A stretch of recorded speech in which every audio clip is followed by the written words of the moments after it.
Good afternoon and welcome to Bayou Bets for Thursday, January 12th. Zach Ewing with Jim Derry, quite possibly. Hold Jim, on. the most anticipated episode in this show's history. I've got a sneak peek, and this is going to be the greatest Bayou Bet show ever. I mean, the fact that they would have to tell me that I'm right is going to be good enough. But oh no, they look like absolute supreme dumbasses, and it's coming up here on Bayou Bets. Oh, this is going to be so great. Okay, so for those of you who did not see the last couple of shows, first of all, shame on you. Subscribe to the Bayou Bets YouTube page. You get the notifications, all that stuff. But second of all, here's what's going on. Gabe and Spencer started running their mouths about how TCU was going to cover against Georgia in the national championship game on Monday, which very clearly did not happen, never had a chance of happening, didn't come close to happening. Nope. The spread could have been literally 4 times as high, and they still wouldn't have come close to covering it. I did not wear red on purpose. By the way, I need everybody to see your background, Jim, before we bring Spencer and Gabe on. It is what it is. I just wanted to remind everybody in case they forgot. The final score was 65-7. You didn't make the sevens purple, though. I did make them purple at first, and then they kind of like faded out, so I wanted to make sure everybody saw the 7. Okay. So the 65 is the important part. I made it silver. So the bet was that whoever lost against the spread, 13 points, had to paint their face with the opposing team's colors. And Spencer, God bless his heart, for some reason got in on this action, even though it was a Jim versus Gabe bet. So, Gabe, I'm going to bring you on first. Drum roll, please. Gabe Henderson paying off his bet. Oh, yeah. Giant L. With a giant L. Yeah, baby. The L. Oh, it's fantastic. Loser. It's fantastic. Red and black loser. Yeah. Let me just say this. No. Switch that back. There we go. I gained a whole new respect for women who put their own makeup on while doing this, because it looks terrible, which is probably even better than it looking good. You're supposed to look terrible. I can see the L, though. It did that came through. Wait, hold on. You are kind of missing something, though. You're missing the red on your nose for the clown that you are. Clown nose. I can add it on here. Hold on. I'll do it live. All right. Gabe does that. Here comes Spencer. Spencer, again, bless his heart, don't know why he did it. Decided to also paint his face red and black. Good sports. And there we go. Woo! Go Dogs, baby. Go Dogs, baby. I'm not even that mad. I mean, I look like an idiot. I'm not even that mad because, to be clear, I had TCU on the alternate spread. I was actually on the Georgia minus 12.5, but when y'all agreed to give me TCU 15.5 plus 15.5, I thought, that might be some value. But and how did that turn out for you? No, none whatsoever. So had to pay my debts here. Got the G there for Georgia, and then the L for the fat L. Had to take fat L. I love it. Yep. Jim, I knew we were in good shape when before the game started, we started to get some texts from Spencer and Gabe that were like, well, I think, I like TCU. Georgia's a better team, but maybe I'll get a backdoor cover with a touchdown. And they're starting to do this. They're talking their way into it, and you're like, yeah, we're golden here. When they were asking, I stuck with it though. When you ask for the backdoor cover before the game starts, that's not good. It's not. Hey, look, good sports around. They're paying off their debts. I gotta appreciate it. I got to say that my daughter was super upset. I was at poker Monday night, and she was texting me during the game, am I going to be able to paint your face? Well, it's 38-7, so probably not. She sent me the crying emoji. We'll come up with another opportunity. But the final score was indeed 65-7. There was some late line movement in favor of Georgia. It never got to 14 again, though. And it's a good thing we didn't make an extended live line bet. I mean, at 41.5. I mean, you probably could have got some more action. You probably would have. They would have painted their chest for 41.5. Yeah, other than you be in to spray my hair. Yeah, I could have done that for 41.5. That's the next bet. You guys are gonna have to come on here the next time you lose to me, shirtless with your chest painted. Stop. You sold me a family show, sort of. That's the next bet. Can't wait. I can't wait till we have a guest. I can't wait till we have a guest in a little while, and he comes on and he's like, "What the hell are these dudes doing?" That's not going to be when I'm going to be happy. Malcolm's going to love it. He's never going to come back on the show again. They asked Kirby Smart pregame, "What's your defensive strategy?" And he said, "Oh, we gonna hunt." Yeah, you're going okay. And then of course his pregame speech in the locker room like leaked after the game, and it's like a George Carlin video. It has like 27 F-bombs in the space of 90 seconds. Never know. And you're like, I mean, whatever it was, he got. I wanted to play for Georgia. Yeah, I mean, I honestly thought it was just a pretty run-of-the-mill speech with a lot of F-bombs in it. But would. It helps when you got a lot of 5-stars and they don't. The pregame speeches tend to work better. Just imagine if Spencer and Gabe had run through the locker room with their faces painted like that. Can I actually say something about Kirby Smart? I was just about to get there, Gabe. I know you had asked for one small favor in exchange for paying off the face paint bet. You wanted the floor for a couple minutes about old Kirby Smart. So, whoops, that's not you. Other face painted bro. There you go. Well, so I mean, as you can tell by my face, Kirby Smart's obviously a very good football coach. He's excellent at what he does. Georgia has, according to some, overtaken Alabama as the dynasty in college football. But can we talk about how much of a clown this dude is? You're the clown, buddy. No, honestly. It's Dabo Sweeney level bad now. This is a quote from Nolan Smith post-game. They thought we were going to go 7-5. We end up perfect. Nobody in the country had them as underdogs. That's all we've had to hear for the last few weeks is we're underdogs. We're underdogs. No one had Georgia as an underdog at any point this season. Did it work? I think they would have beat the brakes off him regardless. Well, it's his speech, me against the world, us against the world speech. It's Dabo Sweeney-esque. It's Dabo Sweeney in 2019 after Clemson had won, I think, 2 of the last 3 titles. Came into the championship with LSU. He's like, everyone always counts us out. It's always us against the world. We're the underdogs. No, you're not. No, you're not. At any point. In week 1, you beat Oregon 49-3. It does get everyone knew they had this in them. It does get a little tiresome. Yeah, Uncle Big Nick's right. Saban does that some stuff. Bob Stoops was the one who really started that crap. Bob Stoops used to do that all the time. Oh, little old poor Oklahoma. Nobody believes in us, even though we get picked to win the Big 12 every single year. Nobody believes in us. Come on. I mean, but as Uncle Big Nick said, look, if it gets the kids fired up and it works, that's why they keep doing it. So sounds like sour grapes to me. I just don't get how you can buy it at this point. I mean, you've won 2 national titles now. No one thought they would. Show me a person who had them going 7-5, and I think I even heard someone say 6. Kyle probably did. Show me someone who didn't have them winning the SEC East at the very least. All that matters. I mean, it's ridiculous. Honestly, all that matters is that the guys in the locker room believe it, though.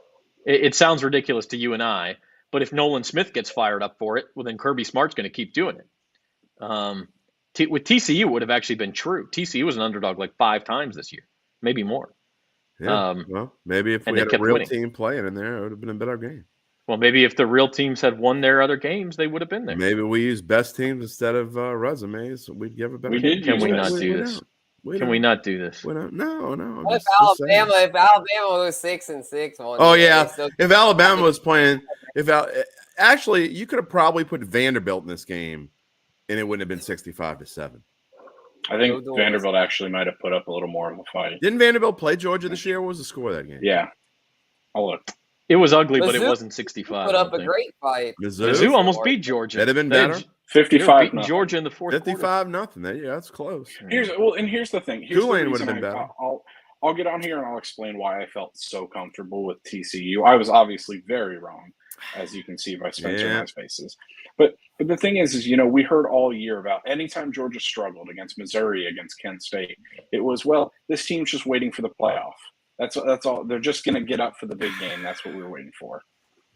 And they didn't do it against Ohio State. They looked really bad against Ohio State. So I was thinking, maybe not. But I'm going to say this. I'm going to say this. I'm glad that you guys got your way, because that TCU got in, because to me there's nothing like free money. This game was free money from the get-go. I bet more on this game than I bet on any other game this year except the Super Bowl. And, I'm feeling pretty good about it. So bring in TCU next year, too. Yeah, you are supposed to be. You're supposed to be popping the champagne. I know. I forgot the damn alcohol. I had it around. Going on? I don't know what I did with it. We'll have to do that on Monday. Max Meyer of Caesar Sportsbook will be here in about 10 minutes. He's going to talk some trends and values. Zoe, can you warn him ahead of time what's going on? Money report for NFL playoffs week 1. So we'll get to that here in a few minutes. As far as the Saints are concerned, some big news. Or the big news of the week. You forgot to tell everybody about Caesars and how important they are to us. They are very important to us. We are brought to you by Caesar Sportsbook. And maybe, you know what? Let's pivot real quick. Next year's national champion could be Georgia again. Could also be LSU. They could add a poster to this set. You could add a poster to your collection. You get 3 of them for free if you are a new user and place a $10 minimum bet at Caesar Sportsbook. So, I don't know. We'll come up with some more bets for you. We got picks later in the show. We'll tell you what to bet on. $10, you get a 3-poster set, a $90 value for free. Go to lsuposter.com now. Pick out your posters for new Caesar Sportsbook users only. And here are the odds for next year's national championship. Georgia favored to three-peat. Not as heavy of a favorite as they and Alabama were this past year, but still plus 325. Oh, 4,000. TCU 40-1.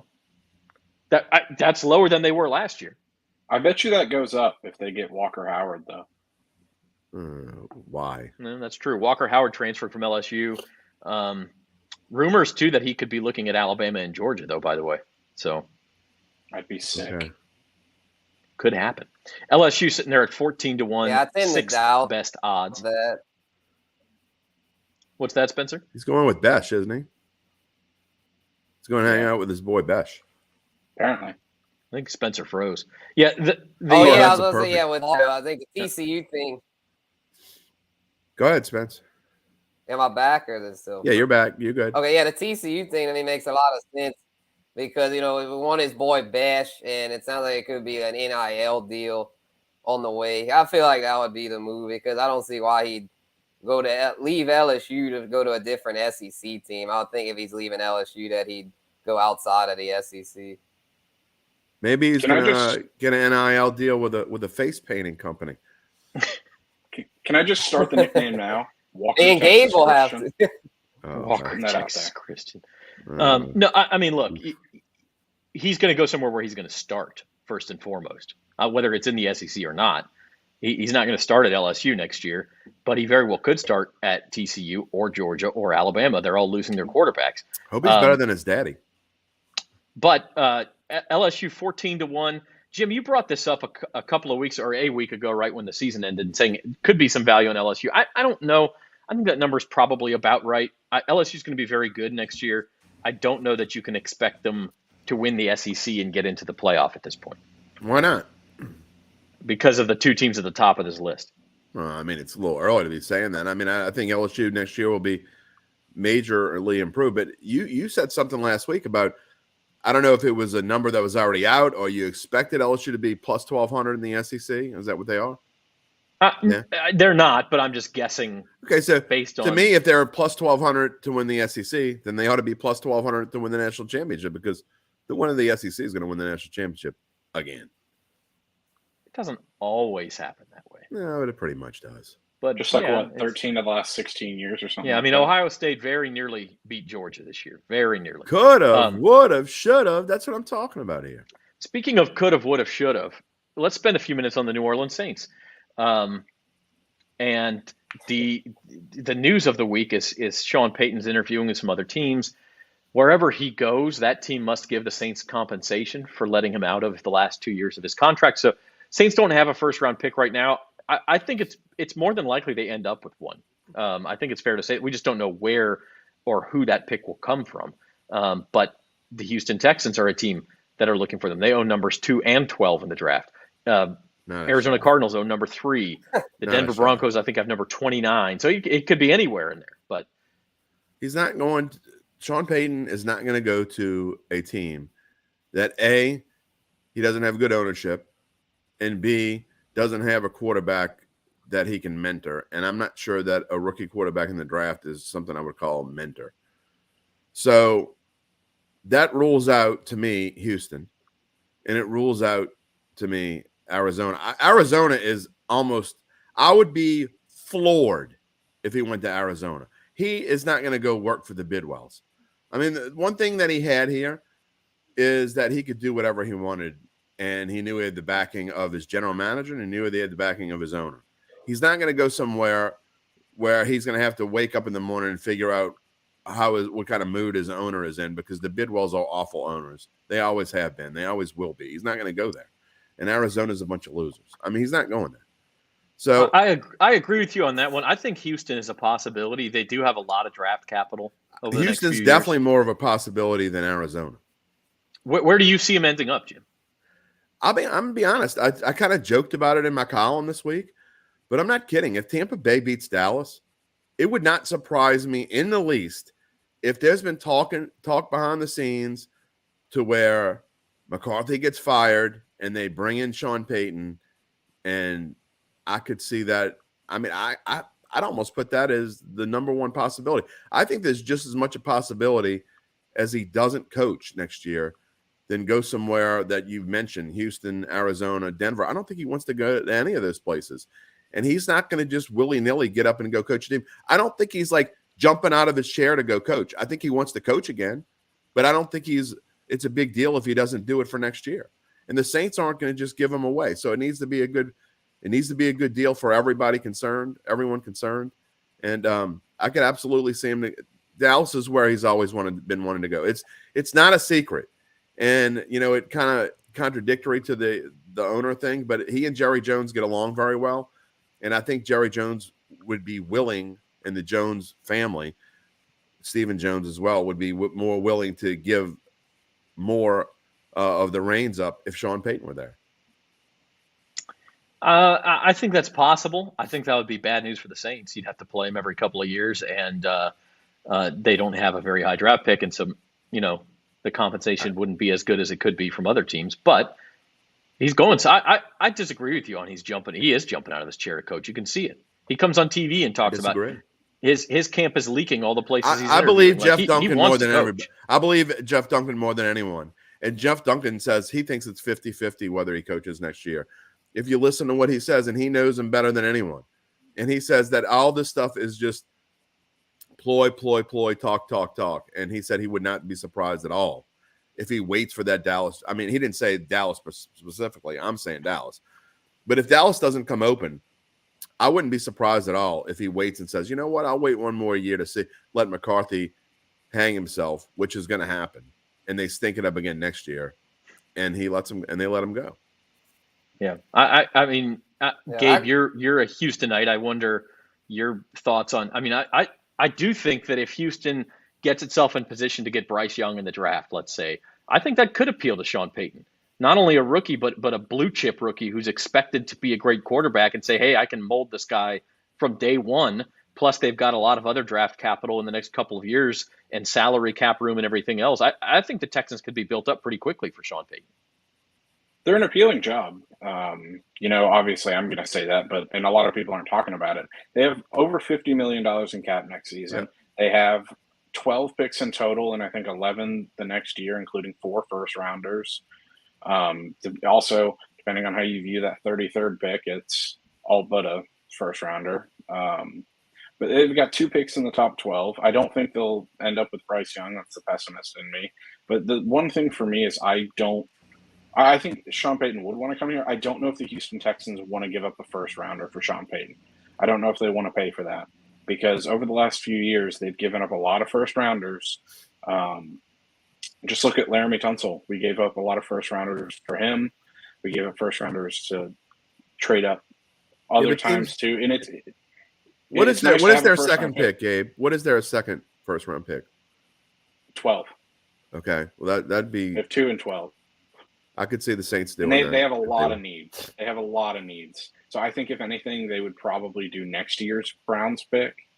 Yeah. I can't see him giving up to a first rounder this year. But teams don't often learn their lessons, though. I mean, we see that from the Saints all the time.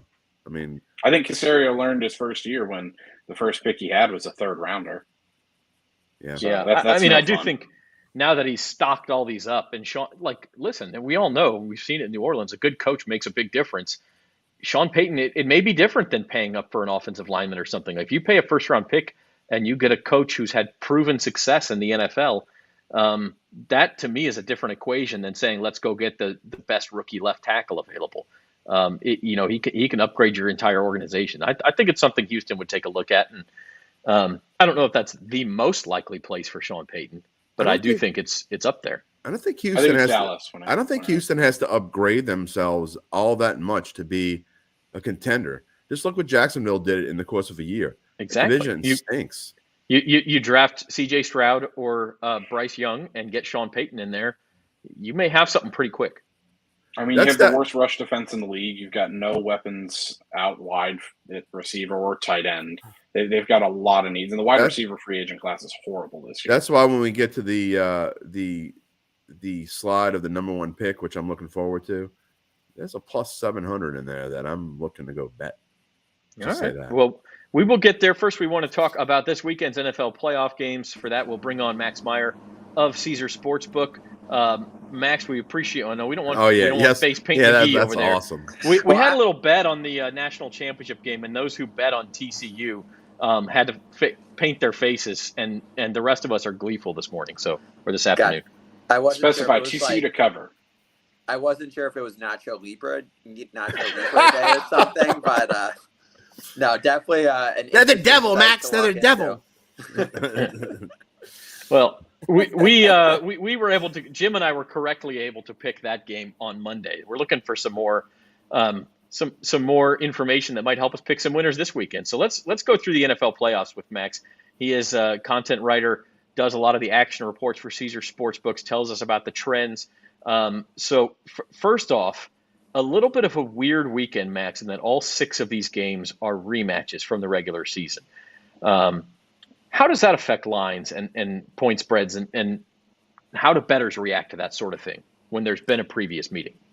Definitely with sharper bettors, they'll tend to take the points whenever it's a divisional rematch, just because of the familiarity, the fact that they've already faced each other twice so far this season. Now, granted, 2 of those matchups are with third-string quarterbacks, potentially with Skylar Thompson and Anthony Brown. But we've been seeing sharper action on the Seahawks. That line has been bouncing around between 10 and 9.5 in favor of the 49ers. But we've gotten 6-figure, high 5-figure bets on the Seahawks to cover. Wow. All right. Well, let's start there. Let's start in the NFC. Seahawks and Niners, the first game on Saturday. At least as of about an hour ago, it was 49ers minus 10. As you said, it's bouncing around. Vikings and Giants on Sunday. This is an interesting one, Max, because the Vikings are valued much lower in the betting market than they are in the standings, certainly.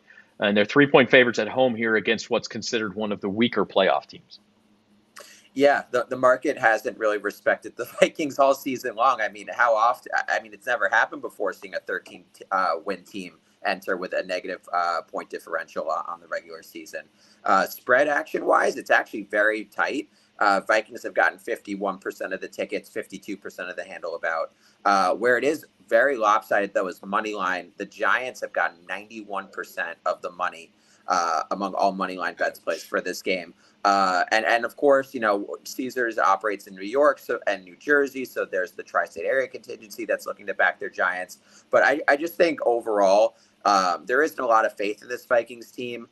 Even though it's not technically a primetime game since it's not at night, it's still Kirk Cousins in a standalone. The defense has been pretty below average for the entire season. And I think with Brian Daboll, you're getting the coaching advantage too. So I understand that all the action that the Giants are getting to win outright.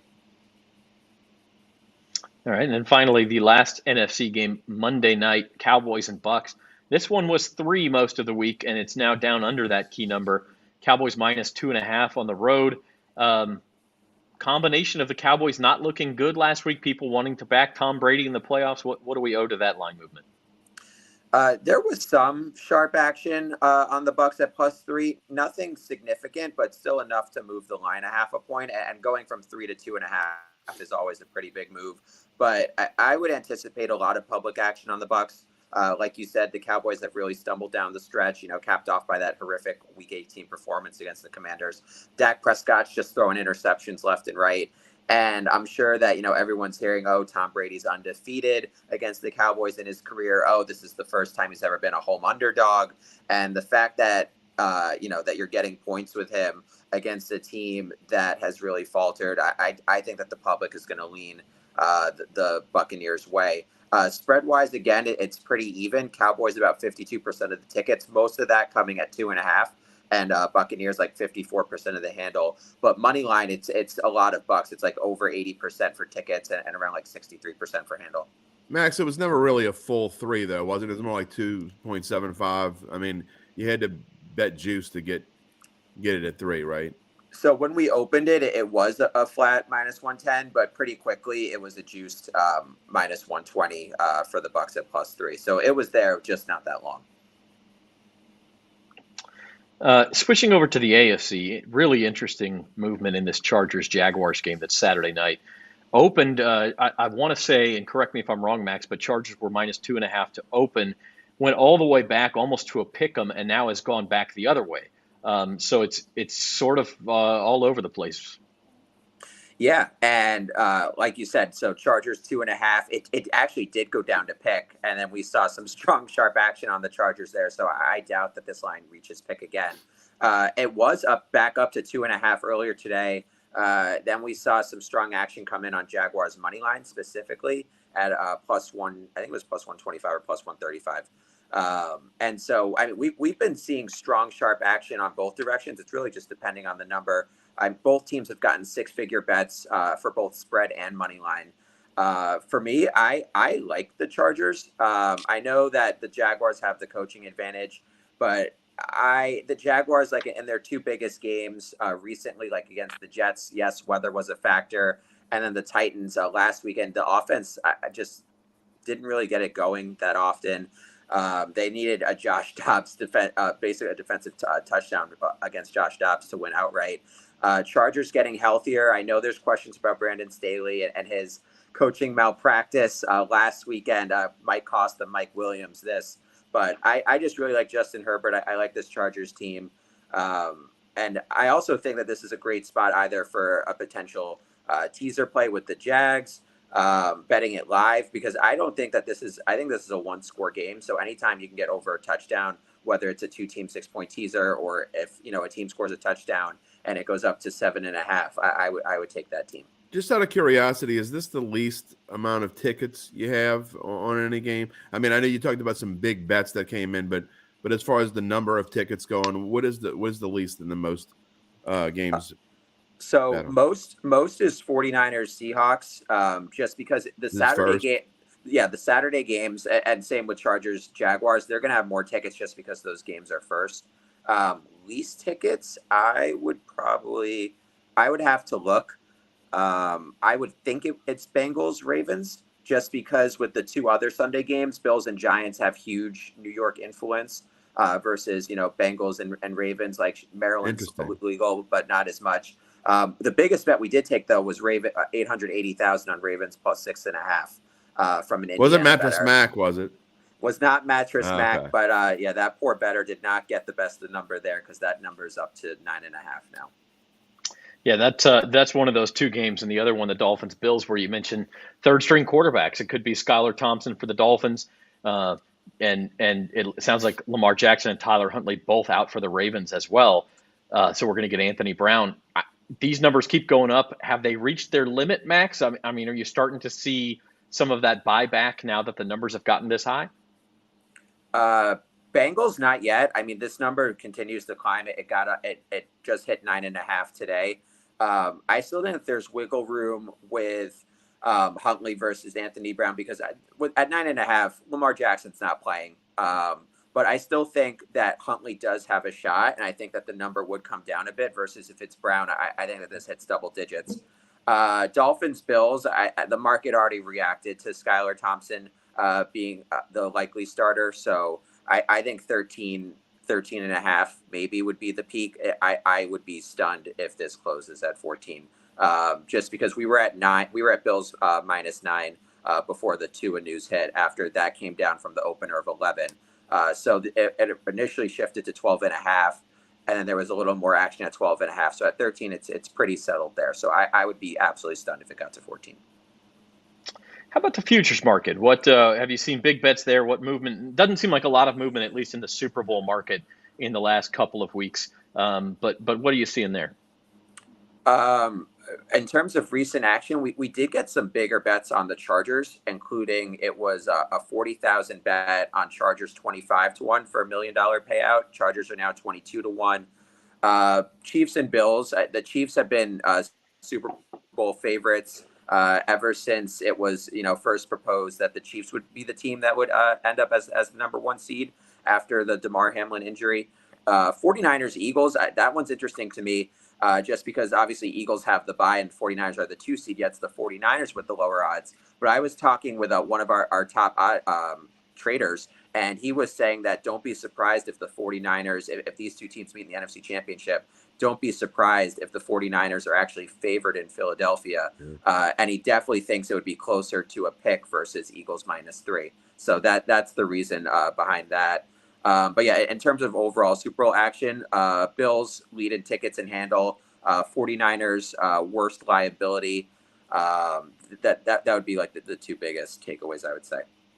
Max, I'd like to ask you I have a value question here, and I was talking about this earlier in the week on Monday. What do you think about playing a Kansas City to win the AFC Championship at plus 160? Because you have to assume that they're going to win next week. Obviously, they're going to be big favorites no matter who they play, whether it's Jacksonville, whether it's the Chargers, whether by some unlikely scenario the Ravens or Dolphins win. But they're going to be big favorites next week. And to get them at plus 160, not saying that they're going to win the AFC Championship, but there's no way that you're going to get that kind of number in a potential matchup against the Bills or the Bengals. Well, the Bills would be favored in Atlanta if the Bills and Chiefs play. So you already have that plus money in that matchup. And you're right that the Chiefs would be, I don't know, I would say maybe like 4.5 5-point favorite over the Chargers. So like definitely a decent sized favorite, but I wouldn't say anything significant. They would. You think that's it? You think it'll only be 4.5 or 5 against the Chargers? Yeah. The market has really respected this Chargers team. And I think when I'm trying to remember where it closed at when they played it, I think it was like 7. I think it was 6.5 or 7. But the Chargers covered in both matchups this season, and those were with Chargers teams that were dealing with injuries. If this is a healthier Chargers team, I would put it at 4.5, 5. So I don't. Yeah. So I don't really see the value at plus 160. Like I would rather just do money line rollover. I think you would get a slightly better payout there versus the plus 160. But and then I guess the value would lie if the Bengals end up beating the Bills, and then it's Chiefs home field advantage. Right. It would probably be Chiefs -3, or probably Chiefs -3 over the Bengals. So then just getting the Chiefs at 2 favorite prices at plus 160. And but, so you would say Bills Chiefs in a neutral site. You think Bills are favored by 2 to 3? Oh no! Oh, I was saying Chiefs over Bengals in Arrowhead. For Bills, I would probably 2.5. I mean, the Bills closed as road favorites in Arrowhead earlier this season, and the only reason why the Chiefs are Super Bowl favorites, it's because of the bye. In terms of power ratings, the Bills are rated higher than the Chiefs. Interesting. For sure. And then looking at the Super Bowl odds there, Max, it seems like it's pretty clear the contenders are, 3 teams under 5-1 and the Eagles right there at 5.5-1. Is this one of the more top-heavy seasons that you've seen in recent memory? It seems like there's this. If one of the underdogs does hit, it'd be a big payoff, but it just doesn't seem like there's a very realistic path to that. I think I feel that yes, there's a clear separation between those 4 plus the Bengals, if you want to throw them in there, versus the rest of the teams. But I think it's really wide open at the top, and we don't necessarily get that like just having 5 teams where you can definitely argue all of them are viable Super Bowl contenders. And I don't know how many, prior seasons where that's the case. NFL playoffs is always fun just because you don't know what's going to happen. But 5 true Super Bowl contenders, I think that's a great number. So, and if we get any of these teams playing in their respective AFC or NFC championships, football fans are in for a treat. I know the Rams, real quick, I know the Rams were plus 1,400 going into the season last year. But going into the playoffs, they weren't much lower than that. If I remember correctly, there was something like 10-1 or something like that going to the playoffs, weren't they? At a 4 seed. Do you remember? I mean, I'm not putting you on the spot. I'd have to look that up. I know, like the Rams, like I know that they were like kind of stumbling into the playoffs, right? And yeah, they lost to the Niners in that last week of the regular season. Yeah, and I know like Packers were definitely the NFC favorite last year. I just don't remember what the Rams' price was heading into the playoffs last year. Fair enough. All right, Max, we appreciate you joining us. The trends writer for Caesar Sportsbook, always a good follow on Twitter, and we will have him back later in the playoffs. Thank you, Max. All right. Great stuff, Max. Thank you. Hopefully no losers with the face paint bets next week. Speak for yourself. We want more. Yeah. I learned my lesson. All right. I don't know about Gabe, but I think I'm good on it. All right.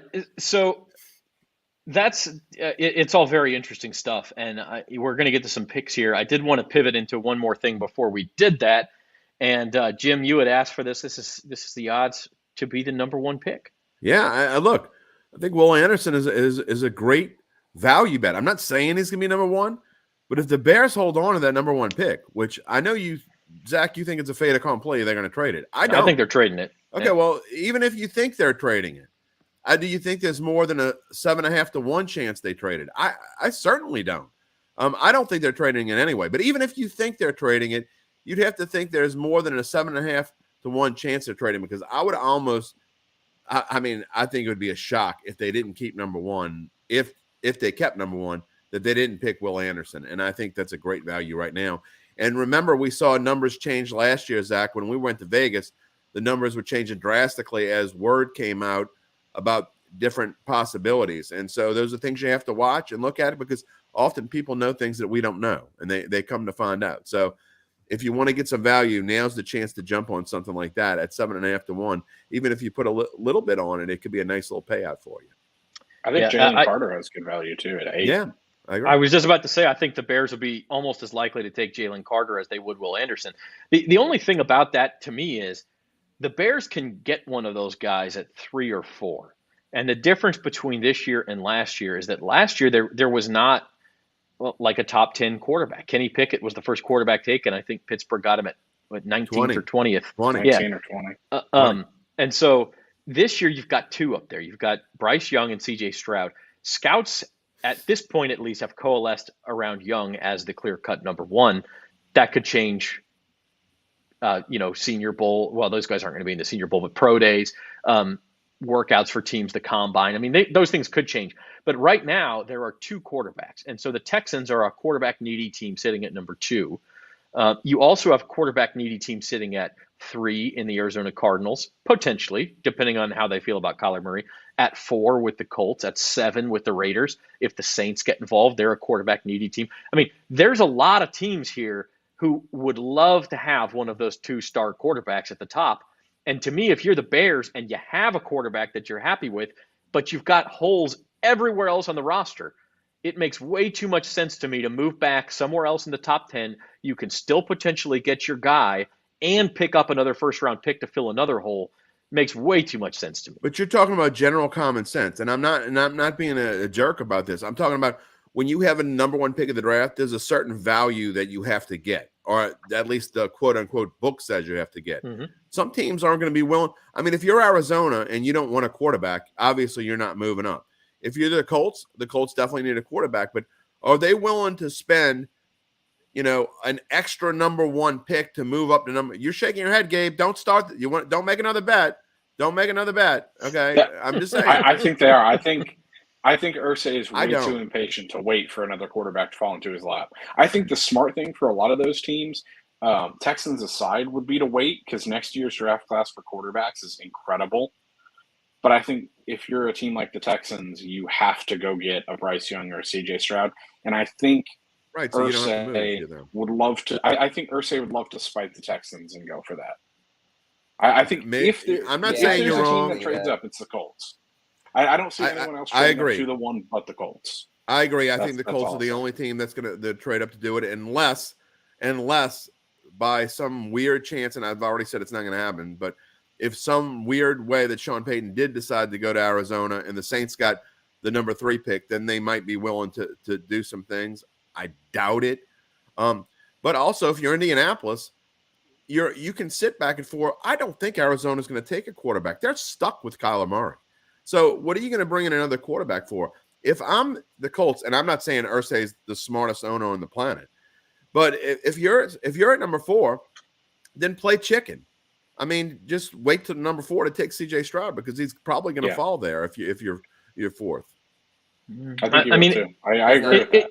It could happen. Not the season polls. I mean, he literally hired Jeff Saturday to be their interim coach. So he's not. Well, he did that because he wanted to lose.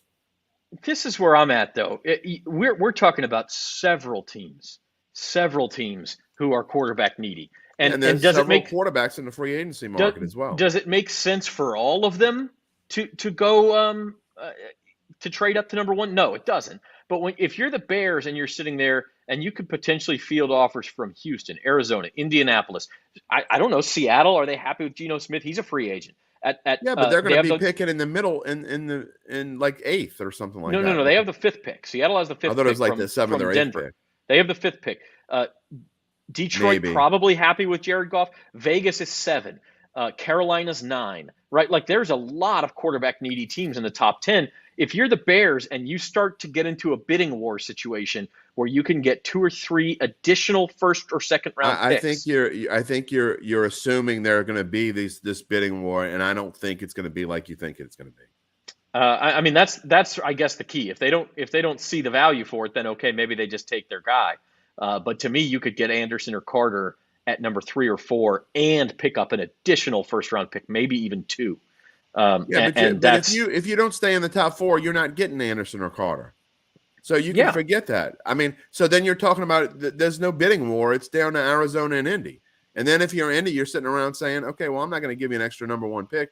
You can pick your guy at number 1 if you want him. We'll see. The last time the number 1 pick was traded, you asked me this question. The last time that it happened was the last time that the team with the number 1 pick already had a young quarterback in the house. It was the Tennessee Titans in 2016. They traded the pick to the Rams for Jared Goff. And so historically speaking, when that number 1 team already has a quarterback they like and they're happy with and is on a rookie contract like Justin Fields is, that we're talking about trades. That's when the trades happen. But they need so much on defense too. That's why I'm saying if they don't get if they can't trade with Arizona or Indianapolis, to me it's not worth their while to make the move. So I mean, now they might not have the smartest GM, the smartest owner on the planet either. But you can't move past 3 or 4 if you're the Bears. You have to have defensive help, and you need not just regular defensive help. You need like team altering, changing defensive help. Now that they got rid of Roquan Smith and the other trade they made, they just can't. They have to. They need more picks. They need more picks. No, they need. I also don't think it's worth it. To that point, I don't think it's Gabe. worth it for any team other than the Colts, or I don't think it's worth it for the Cardinals. I don't think any other team outside the top 4 should trade up. I think all of those teams are teams where they can wait a year and go get a Caleb Williams or go get a Drake May next year, and they can sign one of the veterans in the meantime. I agree with you, Gabe, and the reason why I don't think it's going to happen, this is why the reason I don't think it's going to happen. I agree with you. And so to me, it's Indy or nobody, which means there's no bidding war. And look, Irsay's, again, I wouldn't want him as my owner. So I'm not saying it's not going to happen. And Spencer, you're right about Saturday, but they did that on purpose. They wanted to lose. I promise you. But if I'm the Colts, I'm playing chicken and I'm sitting at number 4 and I'm thinking I'm going to get my guy. And if I don't, then I'll try to figure out another way. But you're still going to get a great player at number 4, but you're mortgaging your future if you're the Colts because they have plenty of needs too. I think there's a clear 4 best players. Actually isn't that bad. Like, they've got talent on that roster. I could see them doing it because you never know. There could be a sleeper team that would come into the mix. Carolina's desperate for a quarterback. Atlanta might don't not have the capital like to what trade. they've seen from Desmond Ritter. Like there's somebody else, like a mystery team that could jump in. The Raiders, if they don't get Brady, you never know. Young and Stroud are highly rated prospects, so I think the Colts end up paying up the King's ransom to do it, but still got a lot of time, boys. The only way they're going to do it, I think, is if the Bears are really good at what the Saints are good at, and then juicing up the talk that Carolina or somebody else wants to pick, or rather juicing up that Arizona wants to pick. The Saints are great at that. That's one thing they're really good at. They know how to get false information out there. So if the Bears can do that, then maybe the Colts will pay up, but I doubt it. I mean, like I said, I just don't. It's 50-50 at best. It's only been 2 years since the 49ers traded 3 first-round picks to get up to number 3. We're not even talking about number 1. We're talking about Trey Lance, who's not nearly as good of a prospect as Bryce Young.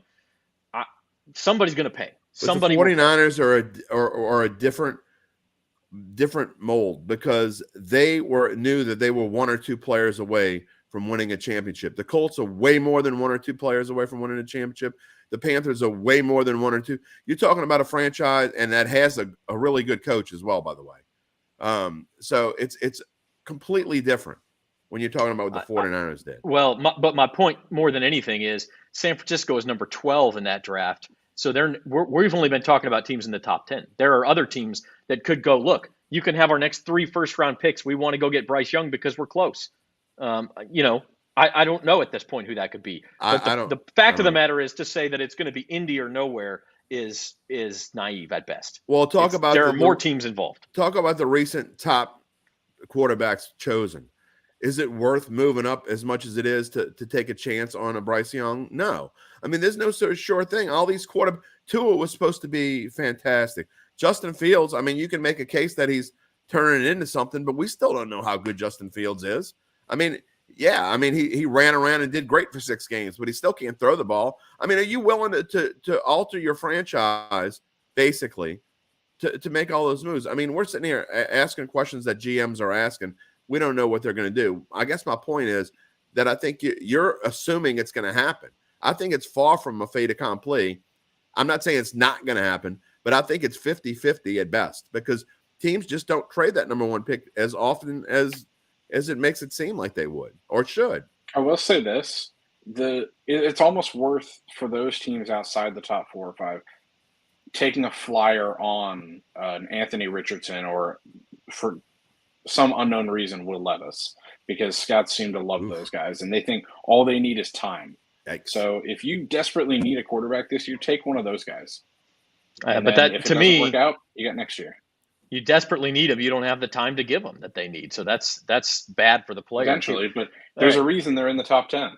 I do want to move on. Final bowl standings. I'm going to do this because we're about to do big bucks and I'm in last place. I had an amazing bowl season. 32-11, boys. You did. I'm going to jump in here and give you kudos because you know me, I don't throw sunshine where sunshine doesn't need to be thrown. 32-11 in a bowl pick'em is outstanding. And I know you were a little conservative there at the end, and there's just a reason why your total is probably lower than maybe it would be, and maybe you would be more realistic. I don't know. But 32-11 is, first of all, it's unsustainable. If you had like 3 of those, right. There's no way you'd be 32-11. But that's phenomenal nonetheless. And the reason I was conservative is because I wanted to make sure I ended up in first place no matter what happened. So I knew Spencer and Gabe were on TCU, and I wanted to make sure I covered you if you bet everything on Georgia. So that was the point. Yeah, that was the final Jeopardy. I was on Georgia at that price. At our price, on Georgia. I should have put more in my player prop. I could have, if I would have thought about it, I could have probably caught up to you had I done more in my player prop. Gabe goes 24-17, but loses the big money. All right, big bucks. NCL on his face. The record was more important to me. Yeah, he should have put the psychedelic frog on his face because he was the real TCU truther. I'd rather be 5 games below 500 and not have paint on my face. To my credit, you can ask Zach when I sent in my pick. I did say backdoor cover. I think I wasn't huge on TCU, which is when I knew you were in trouble.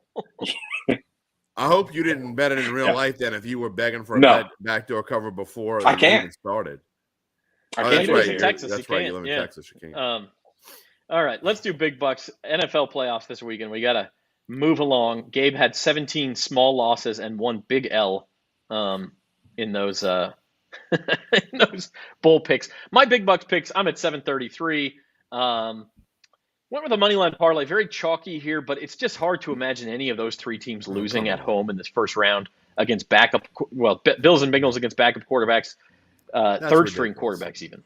And so minus 169 for the 3. Why is it ridiculous? Because you made fun of Spencer about 6 or 8 weeks ago for doing a parlay almost exactly like this. It's very chalky. Yeah, my SEC parlay. In fact, he wasn't. I don't think it was even minus 169. It was like minus 140-ish. And he had like 5 teams in it. Yeah, but you were giving him grief over a chalk parlay. What messes that up, boys? What messes it up? I'll get to it when I get to my picks. Okay, all right. I got the Bucks money line over the Cowboys. Little worried about that. The Bucks are becoming a little bit of a public team here all of a sudden, but the Cowboys are just a mess to me. And Todd Bowles, one of the few coaches he can outcoach, is Mike McCarthy. So I'll take the Bucks. And then my prop, playoff Lenny over 36.5 rushing yards, seems almost too good to be true at minus 120. So those are my 3 picks. Are they going to put Lombardi Lenny? Are they going to put a box of pizza on the goal line to make them run faster? Maybe. Kind of like they do with the rabbits and the dogs, because he's turning into a dog. And I love Lenny. I mean, I covered him at St. Aug, but man, he needs to stop eating. All right. Yeah, it's the playoffs now. He'll come out. All right, Jim, what you got? All right. I am a little leery of my 7-point teaser. I'm going to tell you why in just a second. But my teaser, look, I don't like all this money coming in on the Giants. Mabel is jumping all over the Giants, and it's scaring the hell out of me. But at +9 in the teaser, got to like them. And same with the Bucks. I think too much money's coming in on the Bucks. I think both of those games are going to be super tight games. I'm not 100% sure who's going to win either of them, but I strongly feel that they're going to be close enough games to play in both in a teaser. I backed way off of my 7-point teaser because of the line movement, especially as I was putting these picks in. 49ers -3, Bengals 1.5. I got to be honest. And I wrote this in my column, I've had a weird feeling about the Bengals all week long. I get that it's going to be Anthony Brown, but the Ravens defense has played much better. Jim Harbaugh knows how to defend this team.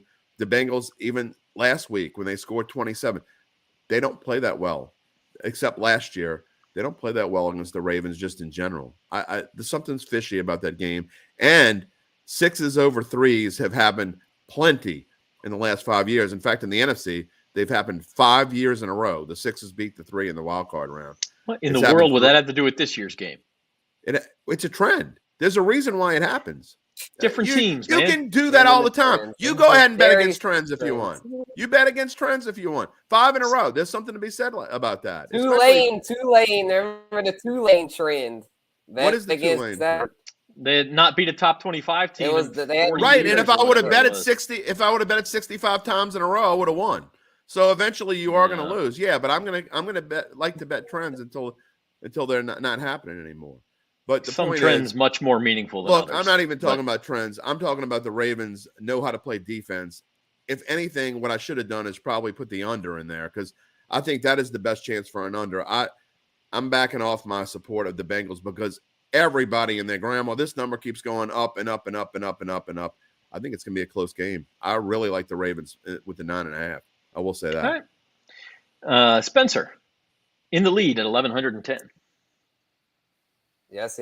Yeah, go with the Bills here. I think they roll the Dolphins. I mean, it's just Skylar Thompson. They're not going to be able to keep up. And then for my dog play, I got the Jags money line. I'm liking the Jags. I'm not really buying the Chargers. I think they're kind of fool's gold. They're just, they just don't look right. Herbert hadn't been himself this year. Their defense is kind of hit or miss. I'm going to say Trevor Lawrence bounces back. I know he can be kind of inconsistent too, but I think he has a big game this week to get the Jags to win. Then my under that I like this week is Seahawks 49ers. I think that's going to be a very ugly game, low score, and Seahawks offense been scuffling. Niners offense, I think they're going to be conservative running the ball with Brock Purdy in his first playoff start. And got a little teaser as well, Vikings +3. Not sure how that game's going go against the Giants, but I definitely think they'll keep it close enough, to go it in 3. And then the Bengals were my other leg. I think that game, like Jim said, it could be closer than people are thinking. So got them in a teaser. Right, Gabe, you're not part of the big bucks game since we've been playing since the beginning of the season, but what do you like this weekend? What's your favorite play? I'm with Spencer. I like Jags money line. I think it comes down to coaching in that one, and I think Doug Peterson is a much better coach than Brandon Staley. So face paint bros have to stay together. And I was surprised when I was sending out Jim's picks earlier. I was really surprised he went with the Jags as well. Yeah, you noticed it wasn't in my best bet. Yeah, I did. I don't love it. I think the Chargers are such hit and miss. And I don't like the way the Jags played last week, which is why it's not my best bets, besides the fact that I've been terrible picking against or on the Jags this year. And another pick that, there's a few things that make me leery. I originally loved Spencer's under pick, but now that I see I read today, I think it's like 92% of the tickets and the money is on the under in that game because it's supposed to be kind of rainy. That makes me want to, that's a don't touch with a stick because I like the under too, but when that many people are on it, I don't think you can bet it. Yeah, I do also like the Giants, but I hate how much. Same with the Bucks too. I just hate how much people are on them though. Yeah. Recently, if there wasn't anyone talking about talking it, heads all over it. Yeah, I like Dallas. Yeah. It's great. I normally hate Dallas, but in this spot, to me, this is a good spot for Dallas. I think Dak's going to step up. This is do or die for them. That comes down to me to Tom Brady versus McCarthy / Dak. And I don't care that Tom Brady's 45. I'm going to pick against Tampa next week, no matter, they would probably play Philadelphia. But Tom Brady over McCarthy and Dak any day when it counts. I think Dallas is a better team overall. They were playing in the middle of the regular season, even though Tampa Bay beat them in week 1. If they were playing in the middle of the regular season, I'd probably take Dallas. But in a game that absolutely means something, this could be the last home game that Tom Brady ever plays. It's almost certainly the last home game he plays as a Tampa Bay Buccaneer. And I don't see him just fading out into the sunset. I think he's going to play well in this game. As much as I bagged on McCarthy last week, and as much as I do kind of like the Bucs, there's just too many people talking about it, and too many people just assuming the Bucs are going to roll over. I'm staying as far away as possible. Hence why I like both those games. I agree with you, Gabe, and hence why I like both those games in the teaser, because I think it's going to come down to a field goal, and somebody's heart's going to get broken. Especially at 2.5 with the Bucs. I mean, that's not. You might as well bet a money line at 2.5. I mean. I do like that teaser. Let's throw that up one more time. Giants +9, Bucks +8.5. Very good looking teaser there. I like that. All right. That's going to do it for us. We'll talk more about Cowboys Bucks in Monday's show. We'll be back with you 4:00 on Monday. Jim's got Datitude tomorrow morning.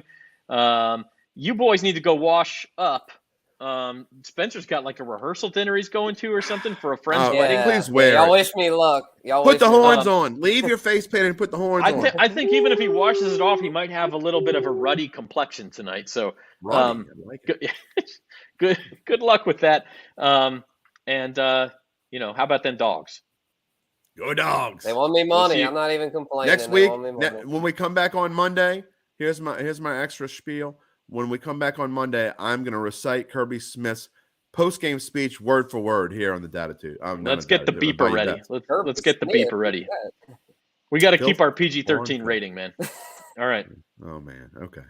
All right. We'll talk to you guys later. 4:00 Monday live. We'll talk Cowboys, Bucks, and recap Datitude the first in the morning. 5 games of NFL playoffs.